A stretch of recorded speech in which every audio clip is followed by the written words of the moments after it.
Hello बच्चों, हिंदी की कक्षा में आपका स्वागत है। और हिंदी के इस व्याकरण सीरीज में, हिंदी की इस व्याकरण श्रृंखला में अर्थात ग्रामर सीरीज में हम अपने अगले टॉपिक की शुरुआत करेंगे। इस सीरीज में पिछले बार हमने संज्ञा के बारे में पढ़ा था, संज्ञा अर्थात नाम। तो आज हम संज्ञा के बाद जो दूसरा टॉपिक आता है सर्वनाम, उसके बारे में पढ़ेंगे। सबसे पहले हम समझ लेते हैं कि सर्वनाम आखिर होता क्या है। ओके, सर्वनाम, अगर इस शब्द को ही हम अलग अलग करें तो हमें दो शब्द मिलते हैं, सर्व और नाम।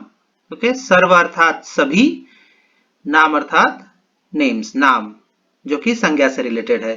तो सारे के सारे नामों की जगह पर, सारे के सारे संज्ञाओं की जगह पर हम जो शब्द का उपयोग करते हैं उसे सर्वनाम कहते हैं। ये एक सिंपल लैंग्वेज में हम सर्वनाम के बारे में समझ सकते हैं कि सर्वनाम अर्थात सारे नामों की जगह जिन शब्दों का हम प्रयोग करते हैं उन्हें सर्वनाम कहते हैं। अगर इंग्लिश में इसे देखा जाए तो सर्वनाम को इंग्लिश में प्रोनाउन कहते हैं। प्रोनाउन को भी अगर ब्रेक किया जाए तो एक तरह से ये भी एक थियरी निकल के आ सकती है कि किस तरह प्रोनाउन जो है वो नाउन से रिलेटेड है। प्रो और नाउन, ये दो वर्ड्स हमें मिलते हैं। प्रो का अर्थ होता है के लिए, फॉर, और नाउन का अर्थ होता है संज्ञा। तो संज्ञा के लिए जिन शब्दों का हम प्रयोग करते हैं उन्हें सर्वनाम कहते हैं, उन्हें प्रोनाउन कहते हैं। तो इस तरह हम एक सिंपल डेफिनेशन समझ सकते हैं कि सर्वनाम आखिर कहते किसे है। सर्वनाम का जो डेफिनेशन वगैरह रहता है वो बहुत ही कठिन भाषा में रहता है, क्लिष्ट लैंग्वेज में रहता है। सर्वनाम का अर्थ है सब नामों अर्थात संज्ञाओं के स्थान पर प्रयोग होने वाले शब्द, अर्थात जिन शब्दों का प्रयोग संज्ञा शब्द के स्थान पर किया जाता है वे सर्वनाम कहलाते हैं। ओके, तो ये सिंपल लैंग्वेज में हम इस चीज को समझ सकते हैं कि सर्व और नाम, सारे नामों की जगह पर जिन शब्दों का हम प्रयोग करते हैं उन्हें सर्वनाम कहते हैं। तो ये तो हो गया सर्वनाम के बारे में कि आखिर सर्वनाम है क्या, सर्वनाम कहते हैं किसे। लेकिन दूसरा एक बहुत बड़ा प्रश्न है कि आखिर सर्वनाम की जरूरत क्या है। आखिर हम एक नया टॉपिक ग्रामर में क्यों ऐड करें? क्या ऑलरेडी ग्रामर के टॉपिक्स कम है जो एक और टॉपिक ऐड करके अपना सरदर्द बढ़ाए? तो समझते हैं कि सर्वनाम की जरूरत क्या है। सर्वनाम की जरूरत कैसे, अगर डेफिनेशन देखा जाए तो कहा जाता है कि सभी नामों की जगह जिन शब्द का प्रयोग करते हैं, तो हम नामों की जगह पर दूसरे शब्द का प्रयोग करें ही क्यों? अगर हम दूसरे शब्दों का प्रयोग करेंगे ही नहीं तो सर्वनाम की जरूरत ही नहीं पड़ेगी। चलिए इसे एक एग्जाम्पल के थ्रू देख लेते हैं कि आखिर हमें दूसरों नामों की जगह, सभी नामों की जगह पर दूसरे शब्दों की प्रयोग करने की जरूरत क्यों पड़ती है। तो मयंक की बर्थडे पार्टी चल रही है और रोहित आकर के उसे विश करता है। मयंक को जन्मदिन की ढेरों शुभकामनाएं। Thank you Rohit. मयंक के घर को तो बहुत ही अच्छी तरह से सजाया है। हाँ, मैं ही मयंक हूँ, तुम मुझसे इस तरह क्यों बोल रहे हो? हाँ, मैंने अपने घर को बहुत अच्छे से सजाया है। मयंक ने मयंक की कक्षा के सभी विद्यार्थियों को बुलाया है। हाँ भाई, मैंने अपने सभी दोस्तों को बुलाया, लेकिन तुम ऐसे क्यों बोल रहे हो? मयंक के सभी दोस्तों ने मयंक को ढेर सारे उपहार दिए हैं। हाँ भाई, सबने मुझे बहुत सारे गिफ्ट दिए हैं, लेकिन तुम इस तरह क्यों बार बार मेरा नाम ले रहे हो? तुम यहाँ पार्टी एंजॉय करने आए हो या मूड खराब करने आए हो? तो देखा बच्चों आप लोगों ने सर्वनाम का हिंदी भाषा में कितना ज़्यादा महत्व है। अगर सर्वनाम न रहते तो हम तो सिर्फ नाम ही रिपीट करते रह जाते, और नाम रिपीट करने से कितना कंफ्यूजन क्रिएट होता है ये आप लोगों ने देख ही लिया। और अगर गलती से अगर किसी का नाम अगर ये हो जाता तब तो भगवान ही बचाए। नाम बोलो। बालमुरुगन नागराजन पुल्लिराजु पुट्टमुरुगन चिंचुन गप्पे चिन्न मुरुगन बालस्वामी शेखरन पुट्टपर्ति लोककल्लु तुम्मल लवंगम सर्वपल्ली वेंकट चिन्न प्रसाद राजा कुलशेखर मंगलम। आशा करता हूँ कि आप लोगों को समझ में आ गया होगा कि आखिर सर्वनाम की जरूरत क्या है, सर्वनाम कितना इंपॉर्टेंट है हमें एक अर्थपूर्ण, एक मीनिंगफुल सेंटेंस बनाने के लिए। ओके, आइए सर्वनाम के कुछ एग्जाम्पल्स देख लेते हैं। जैसे कि यह, वह, मैं, हम, तुम, इसे, उसे, हमारा, तुम्हारा, कौन, कोई आदि सर्वनाम, ये सारे के सारे सर्वनाम है। और अगर डेफिनेशन से इसका प्रयोग करके देखा जाए तो ये सभी शब्द जो है किसी न किसी संज्ञा की जगह पर है। ये सारे के सारे शब्द किसी न किसी संज्ञा की जगह पर ही आते हैं। ओके, सर्वनाम के इस वीडियो को हम दो भागों में डिवाइड करेंगे। पहले भाग में हम सर्वनाम का अर्थ, सर्वनाम की जरूरत और सर्वनाम के दो प्रकार, जो कि पुरुषवाचक सर्वनाम और प्रश्नवाचक सर्वनाम है, इनका अध्ययन करेंगे। और सर्वनाम के हम दूसरे भाग में सर्वनाम के बचे हुए बाकी प्रकारों के बारे में पढ़ेंगे। तो चलिए शुरुआत करते हैं सर्वनाम की।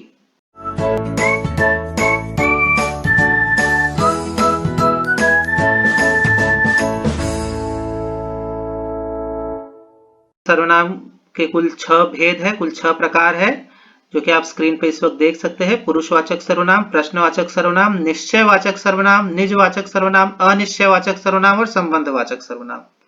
तो इन 6 सर्वनामों में से अभी हम शुरुआत करेंगे पुरुषवाचक सर्वनाम की। पुरुषवाचक सर्वनाम का डेफिनेशन देख लेते हैं।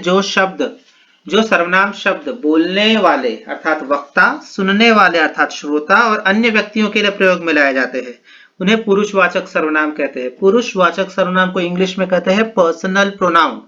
ओके, और इसे पर्सनल प्रोनाउन इसलिए कहते हैं क्योंकि ये पर्सन से रिलेटेड है। सभी भाषाओं में जब हम बात करते हैं तो 3 पर्सन होते हैं, 3 पुरुष होते हैं। ओके, 3 पर्सन होते हैं, जो कि पहला है जो बोलता है, जो बात करता है, उसे वक्ता कहते हैं, उसे फर्स्ट पर्सन कहते हैं, प्रथम पुरुष कहते हैं हिंदी में। दूसरा जो होता है वो सुनने वाला होता है, उसे श्रोता कहते हैं, उसे हिंदी में द्वितीय पुरुष कहते हैं या सेकंड पर्सन कहते हैं इंग्लिश में।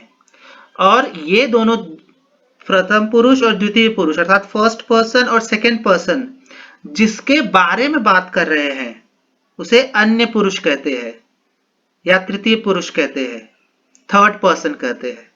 ओके, तो मतलब जो बात कर रहा है वह फर्स्ट पर्सन हुआ, जो सुन रहा है वह सेकंड पर्सन हुआ और जिसके बारे में बात की जा रही है वो थर्ड पर्सन हुआ। तो इस तरह 3 पर्सन्स होते हैं लैंग्वेज में, और इन तीनों पर्सन्स के लिए, इन तीनों पुरुष के लिए जो भी सर्वनाम का उपयोग किया जाता है वो पुरुषवाचक सर्वनाम कहते हैं। और क्योंकि हम इसमें इन पुरुष या पर्सन की बात कर रहे हैं इसलिए इसे पर्सनल प्रोनाउन या पुरुषवाचक सर्वनाम कहते हैं। ओके, एग्जांपल्स देख लेते हैं। जैसे कि फर्स्ट पर्सन की मैंने बात की, तो बोलने वाला जो होता है वो फर्स्ट पर्सन होता है, उसके लिए जो सर्वनाम यूज होते हैं वो है हम, हमारा, हमें, मैं, मेरा, मुझे आदि। मतलब आई और वी से रिलेटेड सारे प्रोनाउंस जो रहते हैं वो फर्स्ट पर्सन में आता है। सेकेंड पर्सन मतलब जो सुनने वाला आदमी है, सुनने वाला जो वक्ता, जो श्रोता है, उसके लिए आप, आपको, आपका, तुम, तुम्हें, तुम्हारा, इस तरह के जो प्रोनाउंस है वो यूज होते हैं, जो कि यू से रिलेटेड होते हैं। उस तरह के सारे प्रोनाउंस जो यू से रिलेटेड होते हैं वो सेकेंड पर्सन में आता है। और ये दोनों जन, फर्स्ट पर्सन और सेकेंड पर्सन, जिसके बारे में बात कर रहे हैं उसे अन्य पुरुष कहते हैं। ओके, थर्ड पर्सन कहते हैं।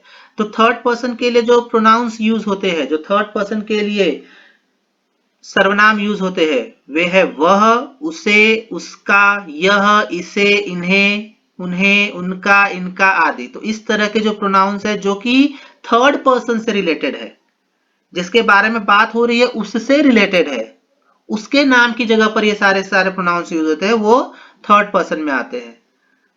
तो आशा करता हूं आप लोग को समझ में आ गया होगा कि फर्स्ट पर्सन अर्थात जो बोलने वाला आदमी है उसके लिए कौन से प्रोनाउन यूज हो रहे हैं, सेकेंड पर्सन अर्थात जो सुनने वाला आदमी है उसके लिए कौन कौन से प्रोनाउंस यूज होते हैं, और थर्ड पर्सन जिसके बारे में बात हो रही है उसके लिए कौन कौन से प्रोनाउंस यूज होते हैं। तो इस तरह के सारे प्रोनाउंस जो ये फर्स्ट पर्सन, सेकेंड पर्सन और थर्ड पर्सन के लिए यूज होते हैं, सारे के सारे प्रोनाउंस पुरुषवाचक सर्वनाम के अंतर्गत आते हैं, अर्थात पर्सनल प्रोनाउन के अंतर्गत आते हैं।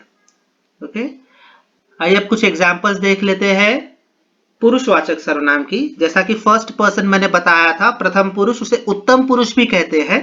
उत्तम पुरुष के कुछ एग्जांपल्स यहाँ पे दिए गए हैं। मैं खाना खाना चाहता हूं, मेरा नाम विकास है, मैं दिल्ली। तो यहाँ पे और सभी मैं, मेरा, मुझे, मुझको, मेरे, इस तरह के जो भी वर्ड, जो भी प्रोनाउंस है जो कि आई और वी से रिलेटेड होंगे, वो सारे के सारे पुरुषवाचक सर्वनाम है।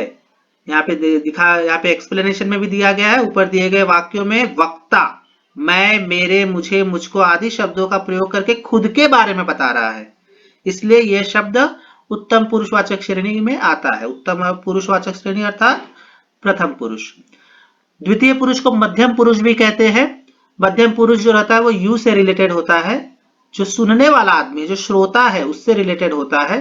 तो मैं आपको कुछ दिखाना चाहता हूं, आपको अर्थात वह सुनने वाले को इंडिकेट कर रहा है यहाँ पे। ओके, तुम मुझे पसंद हो, तुम जो है वो सुनने वाला जो है उसके लिए तुम वर्ड यूज हुआ है। तेरा, तुमको, तुझे, तू, आप, तुम, आपका, आप, तुम, आप, तुम्हारा, ये सारे के सारे जो प्रोनाउंस है ये सेकंड पर्सन से रिलेटेड है, मध्यम पुरुष से रिलेटेड है, द्वितीय पुरुष से रिलेटेड है, इसके लिए ये पुरुषवाचक सर्वनाम के अंतर्गत आता है। एक्सप्लेनेशन देख सकते हैं ऊपर दिए गए वाक्यों में। वक्ता ने आपको, तुम, तुमको, तुझे, तू, आप आदि शब्द श्रोता के लिए किए हैं। श्रोता अर्थात सुनने वाला आदमी, इसके लिए यह मध्यम पुरुष की श्रेणी में आता है। और अन्य पुरुष अर्थात थर्ड पर्सन, जिसके बारे में बात की जा रही है, वह फुटबॉल बहुत अच्छा खेलता है। मैंने आपको बताया था वह पढ़ाई में बहुत तेज है, मतलब दो लोग बात कर रहे हैं, वो मैं है, मैंने है, और जो सुनने वाला आदमी है वो आपको है, और दोनों किसके बारे में बात कर रही है, वह अर्थात किसी और के बारे में बात कर रहे हैं, वह है कि वह पढ़ाई में बहुत तेज है। वह अमेरिका जाने के सपने देख रहा है, वह अर्थात जो थर्ड पर्सन के बारे में बात कर रहे हैं उसके बारे में यहाँ हो रहा है कि वह अमेरिका जाने के सपने देख रहा है। मैंने उसे कहा था कि उसे ऐसा नहीं करना चाहिए था। उसे जो मतलब थर्ड पर्सन के बारे में, जिसके बारे में यहाँ पर जो वक्ता है वो बात कर रहा है। मैंने वह जो है फर्स्ट पर्सन जो है वो बात कर रहा है, वो उसे अर्थात थर्ड पर्सन के बारे में बात कर रहा है। तो वह, उसका, उसे, उसकी, उन, इनकी, इन्हें, ये सारे जो वर्ड्स है वो किसी तीसरे व्यक्ति के बारे में श्रोता को बता रहा है। जो वक्ता है वो किसी तीसरे व्यक्ति के बारे में, जो श्रोता सुनने वाला है, उसे बता रहा है, इसलिए ये अन्य पुरुष की श्रेणी में आता है, थर्ड पर्सन की श्रेणी में आता है। तो आशा करता हूं आप लोगों को पुरुषवाचक सर्वनाम समझ में आ गया होगा। चलिए अब देखते हैं अगला प्रकार, जो कि है प्रश्नवाचक सर्वनाम। प्रश्नवाचक सर्वनाम को इंग्लिश में कहते हैं इंटरोगेटिव प्रोनाउन। इसका डेफिनेशन देख लेते हैं। जो सर्वनाम शब्द प्रश्न पूछने के काम आते हैं वे प्रश्नवाचक सर्वनाम कहलाते हैं। मतलब जो भी शब्द, जो भी वो प्रश्न पूछने के काम आते हैं, मतलब क्वेश्चन वर्ड्स, वो सारे के सारे इंटरोगेटिव प्रोनाउन में आते हैं, प्रश्नवाचक सर्वनाम में आते हैं। यह किसकी घड़ी है, जैसे एग्जाम्पल देख ले, कुछ वर्ड्स देख ले, तो जैसे क्या, कौन, कैसे, किसे, कहां, किसको, क्यों, कितना, सारे के सारे क्वेश्चन वर्ड्स जो है वो प्रश्नवाचक सर्वनाम में आते हैं। क्यों? क्योंकि अगर इन क्वेश्चन वर्ड्स को हटा दिया जाए तो इनकी जगह कोई ना कोई नाम ही आएगा, जो कि हमारे सर्वनाम के डेफिनेशन को सार्थक बनाता है। कि किसी नाम के बदले अगर हम किसी अन्य शब्द का प्रयोग करते हैं तो वो सर्वनाम कहलाता है। तो यहाँ पे अगर एग्जाम्पल देखें, यह किसकी घड़ी है, किसकी, तो ये किसकी की जगह पर कोई ना कोई नाम आ सकता है कि यह रोहन की घड़ी है, या यह सीमा की घड़ी है, या यह आयशा की घड़ी है। ओके, तो किसी न किसी का नाम आया यहाँ पे।